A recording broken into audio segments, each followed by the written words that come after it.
We carry the chaos of the outside world with us everywhere. The commute, the inbox, the baseline hum of daily anxiety. The line between our public lives and our private homes has blurred together. In many Indian homes, there is a deliberate pause. Before stepping through the doorway, people wash their feet.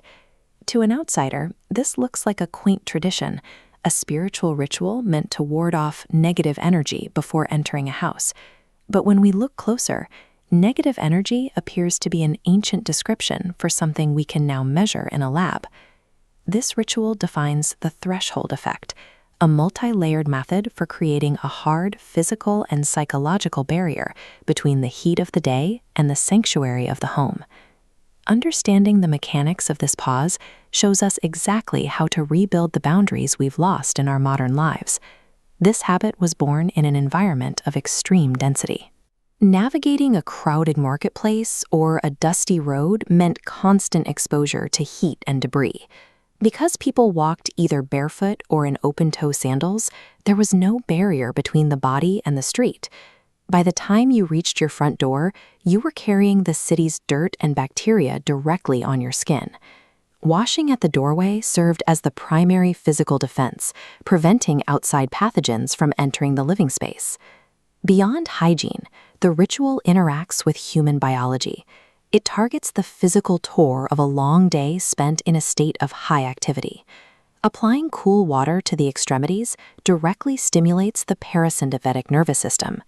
This temperature drop signals the nervous system to transition from fight or flight to a state of recovery, naturally slowing the heart rate and cooling the body. In one movement, the ritual cleans the body while forcing the nervous system to drop its guard. This physical transition reinforces the cultural view of the home as a sacred space. Humans use physical actions to anchor mental shifts. The literal washing of the skin becomes the figurative washing off of the day's stress. Crossing the threshold after this pause solidifies the mental transition, leaving outside anxieties at the door. Through this lens, negative energy is simply the ancient term for accumulated mental stress, and the threshold successfully keeps it outside. Our modern environments have changed. We have paved roads, cleaner workspaces, and closed-toed shoes. If the threat of ancient dust and bacteria is gone, it's easy to assume this tradition has lost its utility. But while the physical threats to our homes have dropped, the hidden psychological threats have never been higher. We are constantly connected to the stress of the outside world. Our devices bring the dirt of our public lives directly into our private spaces, making a definitive boundary more necessary now than ever. Maintaining a physical routine at the doorway provides a much-needed psychological reset, enforcing the boundary required to keep the home a place of mental recovery.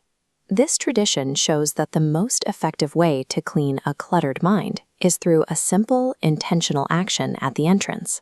How do you currently transition from the noise of the world into your living space? Do you have a personal threshold ritual? Would you try this habit daily to clear your head? Comment below with yes or no.